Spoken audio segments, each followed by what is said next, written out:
So we come onto our slide that says heroism.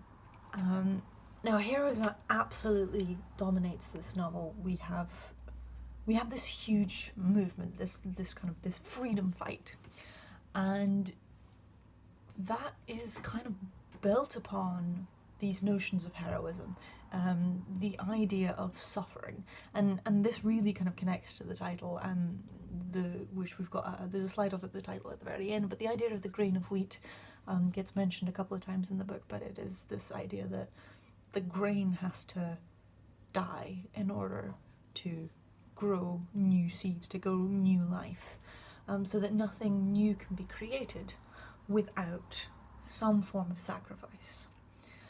Now, we have kind of, various different figures within the novel. We have reference to Jomo Kenyatta, who became, who was a real person who's very much kind of idolized during the freedom fighting, and became, a leader in free Kenya, and somebody that Thiongo actually clashed with quite a lot, and so that's there's a real bitter irony there. But in terms of the characters that we have, probably the two big heroes that we want to be considering are, one, Kihika, who's this this rebel fighter who really gave up so much of his life, like while he was actually alive.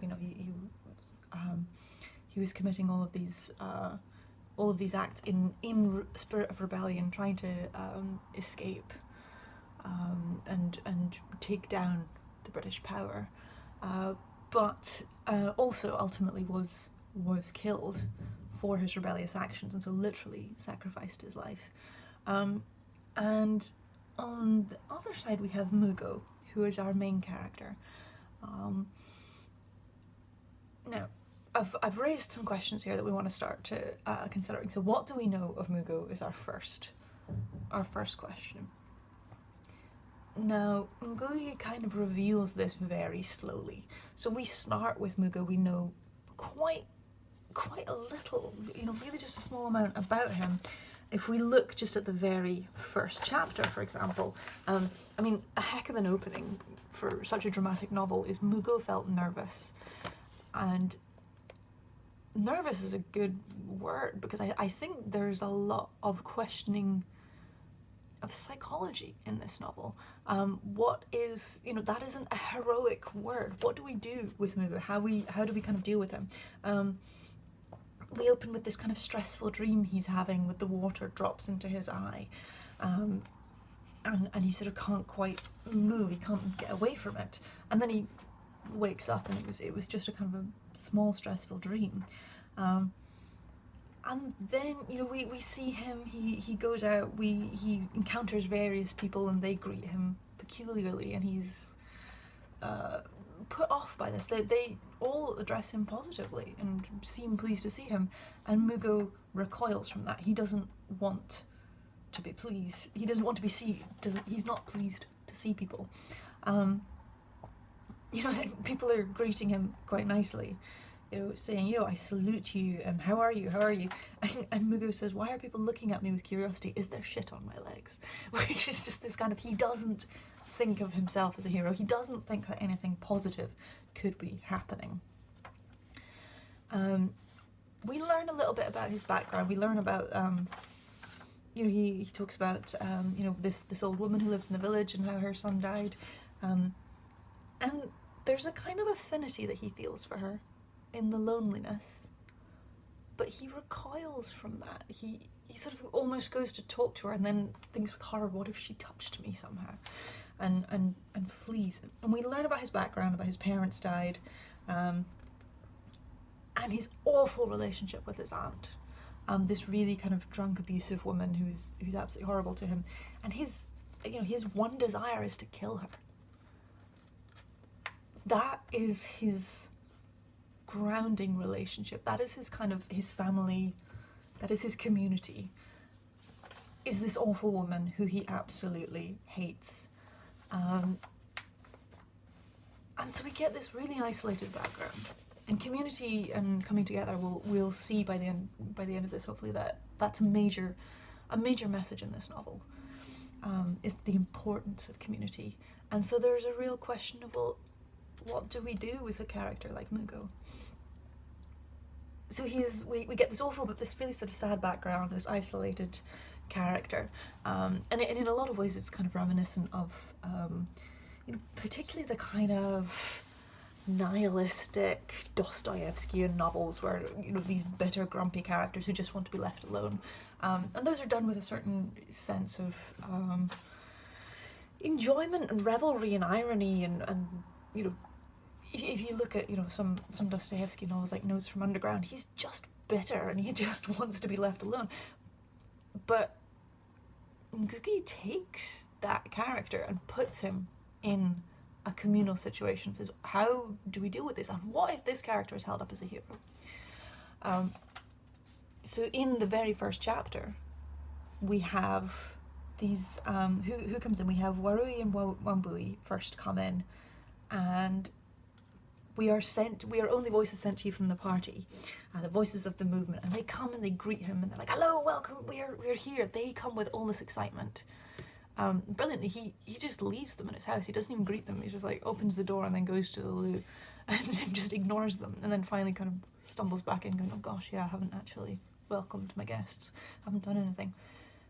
They are full of this positivity and this excitement because they're about to ask, and various other characters come along in a few seconds. They're about to ask him to give a speech at Uhuru at this celebration day, because everybody in this novel almost everybody thinks of Mugo as a hero. And why? So why is because this kind of comes on to our second question on the slide here, which is what is his relationship to Kahika. Everybody thinks that Mugo has done something heroic in the detention camps. So yes, he has been detained by the British. We kind of get this story where there's this one woman who is being beaten, and it was actually Kahika's girlfriend who was pregnant at the time, and Mugo just kind of sort of snapped, and then she's kind of said, no, you've got to stop beating this woman, and is kind of hailed as a hero for that, which is a very heroic act. It's a good act. Everybody is kind of keeping their head down in this awful situation that they're all in. So he is sent to the detention camps, and he never confesses to the freedom, giving the oath of the freedom fighters, the Mamo, and that is seen as being this sort of heroic act of defiance. The thing that we come to learn is that it's not, because Mugo hasn't actually taken the oath. He's not even in the party. He's not even part of this movement. He just wants to be left alone, and we sort of see him in prison, and when we kind of in detention, and when we get to those chapters, he sort of describes just a numbness, and all the other prisoners take this as a wonderful stoicism that he is resisting, he's being powerful, and he's an inspiration to them. But he is not acting with any kind of social awareness. He's just absolutely shutting down. And so he's a lovely character. He's a character that I think we feel great pity for. He's a character we really get inside of. But the great irony of all of this sort of heroism talk around Mugo, and we don't learn this until very late in the novel, we just get this discomfort from him while everybody else is praising him and celebrating him. But the great irony is that he has actually betrayed Kahika. Now, Kahika comes to him. Kahika's in hiding, and Kahika's in hiding in the forest, and the forest has this sort of lovely position in the novel of a space where the Kenyans are safe. So the freedom fighters go and hide in the forest, and we can kind of see that it's their land. They know it. They are safe in the forest in the way that the British aren't. So Kahika's in hiding in the forest. He's kind of organising various attacks, and he comes to Mugo one night and says, "Look, I need your help. We need, the party needs somebody to kind of help. And he has also this idea of Mugo as being somebody quite strong and stoic and committed, that somebody he could trust. And we get from Mugo's narrative an absolute fear in that, going, Mugo all the way through is just trying to save himself. He is just trying to get rid of other people. He just wants to be alone. He wants his little bit of land. He wants to do his little bit of farming. And he is genuinely scared, and he is terrified of what way can I go. And so he ends up betraying Kahika. He goes to the British and he says, right, you want Kahika, I know where he's going to be. He's going to be here because they have an arrangement to meet. And so he hands him over, and the moment he hands him over, he regrets it. He hates the kind of the power that the British wave over him then. And we can see the sense of guilt that follows him throughout the novel. And then there's one kind of vast moment of confession when he finally tells him that is in itself a heroic thing. But the point is that the rest of the community sees him so positively as this wonderful heroic figure. So he is extra, more tormented because he's put up on this pedestal, knowing what he has done. Now, ultimately, he confesses to the crime of betraying Kahika, and confesses very publicly at the Uhuru celebrations. And there's, it really kind of brings down the celebrations, and they do afterwards sort of talk about him as, that was a very noble thing to do. But is there a sense that he's kind of taken away two heroes? He has literally betrayed Kahika, and that has led to Kahika's death, because he is caught by the British and hung. But maybe Mugo should have become that hero, because Kahika, yes, he was lost, but he was idolised, and he was, became a martyr, became a symbol that the party could really kind of rally behind. But then they don't have Mugo as a hero either, and so there's a real kind of sadness on the day of freedom, as these heroes turn out to be false idols. So certainly Mugo turns out to be a false idol. There's an interesting kind of parallel character, not an entirely parallel character, but a character that is interesting to compare Mugo with is Githua, who's a very minor character, turns up at various points. He's lost his leg, and he claims that he is he's been this war hero, that he supplied bullets to the freedom fighters, and he lost his leg in the freedom fighting. But we learn that he didn't. These are just lies that he tells up. It was just an accident that he lost his leg in, and that he has never particularly helped the cause. Now, in one way, Mugo is like him in that he has a heroism that he did not deserve. In another, he is extremely different, because Githua is creating lies around himself. Mugo is not asking anybody. He's not even, saying these things about himself. Other people are creating a heroism around him. And who do we respect more? Well, yes, we do respect Mugo, and I think that's an interesting thing, particularly that final act of confession. The characters around him respect him, and yes, he is going to die for his crime. No, absolutely. But there is a kind of, that took some strength. They still admire him. Does anybody admire Githua? Well, some people, he's the kind of drunk in the pub who's going, yeah, this is my story.